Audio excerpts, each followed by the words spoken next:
Meanwhile, after the United States of America accused Russian jet of colliding with an American drone over the Black Sea, defense ministers and military chiefs of the two countries held rare telephonic conversations. The U.S. Defense Secretary Lloyd Austin said he had spoken with Russia's defense minister about the incident, however declined to offer much details of the call. Meanwhile, U.S. Top General Mark Milley said that the drone would be difficult to recover given the depth of the water in the area. The comments comes after a top Russian official said that Moscow will work to retrieve the wreckage. Listen. Probably about maybe 4,000 or 5,000 feet of water, something like that. So any recovery operation will be very difficult at that depth by anyone. That's the first point. Secondly is, true, we don't have any ships there, but we do have a lot of allies and friends in the area.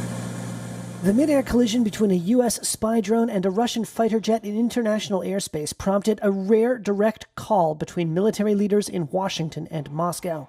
I just got off the phone with my Russian counterpart, Minister Shoigu. U.S. Defense Secretary Lloyd Austin on Wednesday said he'd spoken with Russia's defense minister about the incident where a Russian Su-27 aircraft the day before intercepted, struck, and damaged the propeller of an American MQ-9 Reaper drone, forcing operators to crash it into the waters of the Black Sea.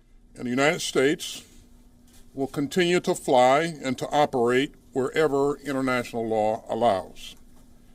And it is incumbent upon Russia to operate its military aircraft in a safe and professional manner. U.S. officials said 2 Russian jets first harried and dumped fuel on the unmanned aerial vehicle, or UAV, before the collision.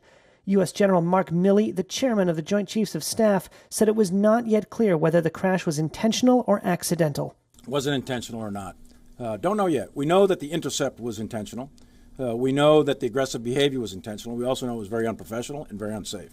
The actual contact of the fixed-wing Russian fighter with our UAV, the physical contact of those two, not sure yet. That remains to be seen. Milley said the Pentagon had video evidence of the encounter and would consider declassifying parts of it. But Russia's defense ministry claimed the American drone was heading toward Russian-held territory and said there was no collision, asserting the MQ-9 crashed all on its own. The downing of the drone marks the first such incident since Russian forces invaded Ukraine over a year ago, a conflict that has seen a steadily increasing amount of U.S. weaponry, operated mostly by Ukrainians, clashing with Russian armaments. We've been waiting for this sort of thing to happen for some time. It's surprising it hasn't already happened. Professor Michael Clark is the former Director General of the Royal United Services Institute in London. The United States have been flying drones in open airspace across the Black Sea, as they're perfectly legally entitled to do. The Russians have been trying to buzz them and disrupt them for months. It was only a matter of time. Despite Russian denials, Clark told Reuters he believed the collision was real, if unintended. This almost certainly, I'm 99% certain, was an accident, pilot error.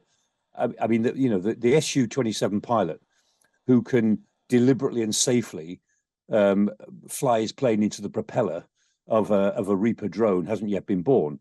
So I'm sure it's an accident, and that pilot's very lucky. Russia said it would try to recover the drone wreckage from the sea. General Milley said the waters where the MQ-9 splashed down were 4,000 to 5,000 feet deep, making any recovery attempt difficult. He added that measures were taken before the crash to ensure no sensitive information could be gleaned from the wreckage.